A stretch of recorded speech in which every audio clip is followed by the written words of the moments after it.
आइ river फेस्टिभेलावहाय फैदोंमोन दान्दिसे ओमफ्राय बेखेवजेननानै सार पानिराम ब्रह्मआबो इएम ओमफ्राय आरो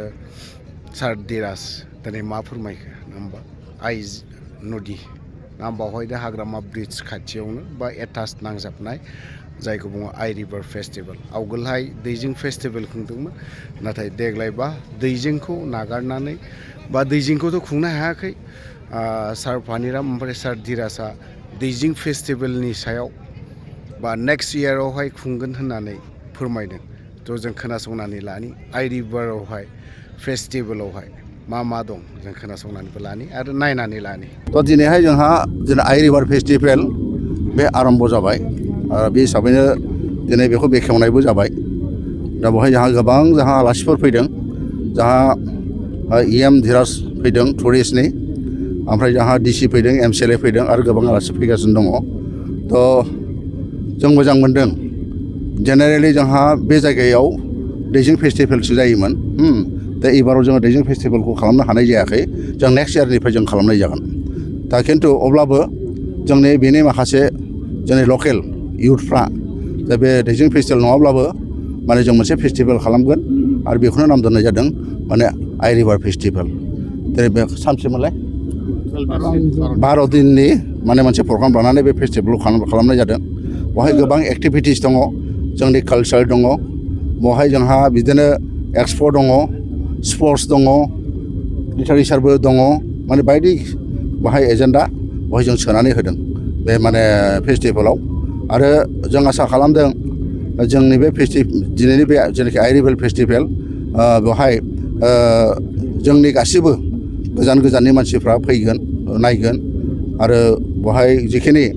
फेस्टिभेल हिसाबै जिखिनि मोनसे जानांगौ बे हिसाबै बेवहाय मोनगोन आरो बे हिसाबैनो आङो माने आसा खालामदों जोंनि कमिटियाबो जे बेखौ जाहाथे 12 दिनखौ जाहाथे मोजाङै सालायलांनो हायो जाहाथे बेवहाय जोङो सान्थि सम्प्रति जों बजाय लाखिनो हायो बिभिन्न जाथि गोष्ठी फैगोन नायनो फैगोन बिसोर जाहाथे अबदस्थ जाया फैनानै जाहाथे मोजां मोनो आं बेखौ माने आसा खालामदों आरो आं कमिटिखौ आं खावलायदों सार फेस्टिभेल होनना बुङोब्ला मानसिफोरा जौ जुवानि आड्डा होनानै मिसकनसेप्ट बुंनो नागिरो बे बेलायाव मा फोरमायगोन सार जौ जुवाजों फेस्टिभेल जाया जौ जुवाया एसे बेलेग बुस्थु खिन्थु बेवहाय जोङो बेखौ बेस खालामनानै जौ जुवाखौ बेस खालामनानै फेस्टिभेल खालामनाय जायाखै खारन बोसोरे बे जानुवारि फेब्रुवारि बा डिसेम्बरनिफ्राय लानानै गोबां मानसिफ्रा बिदिनो पिकनिक बानायनानै पिकनिकआव थाङो माने बिदिनो जायगा नागिरो दा बे हिसाबैनो जोङो बे खाबुखौ होदों आरोखि जाहाथे माने पिकनिक जाग्राफ्रा बेवहाय फैनो हायो बेखौ आं माने बिदि आरो मोनसे आं आसा खालामदों आरोखि बिसोर फैगोन दैजिं फेस्टिभेला जोंहा इन्टारनेसनेल थांखाबायमोन गतिके बे लेभेलखौनो जों खालामगोन साबसिन खालामगोन बेनो जायखिजाया दिनै जोंना पानिराम सारबो दंफैयो बिटिसिनि इएम आरो दा सायाव सफैबावबाय जा इएम ओमफ्राय जोंहा सुकुर सिं सार दङ एमसिएलए जों बयबो फैनानै गावबा सोरबा माबि बेखौहाय आंनो पिकनिक स्पटबो नांना बेखौनो मोजां मोनदों जिथु नुफैदों आं परिबेसखौ दैजों नङाब्लाबो आइ रिभार हिसाबै बहुद मोजां जादों आं बेखायनो प्रथमावनो बे जाय बेखौ दायथ' लादों कमिटिखौ धन्यबाद होगोन आं जे बिसोरो एफा खस्थ' खालामनानै दिनै रायजो राजाफोरनो एसे सम रायजोफ्राथ' एसे निउ इयार हिसाबै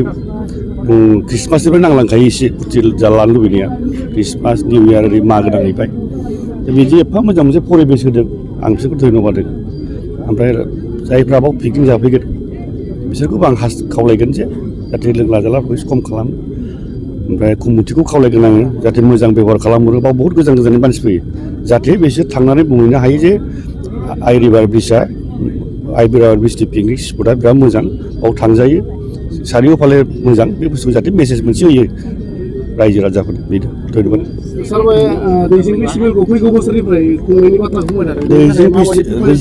दैजिं फेस्टिभेलखौ जोंहा रायज्लायजोबखाबाय बिटिसि सरकार हिसाबै नेक्स्ट इयारनिफ्राय मोजां खुंगोन इयारलि खुंगोन ओमफ्राय नेसनेल लेभेलाव लांनायनि बेखौ मोनसे जजा खालामखाबाय देग्लाय हास्लाबासै गभर्नमेन्ट फैनायाबो 2 माससोल'सो जादोंना दा नेक्स्ट इयार बे कन्टिनिउ खुंगोन आरो बेखौ मोजाङै खुंगोन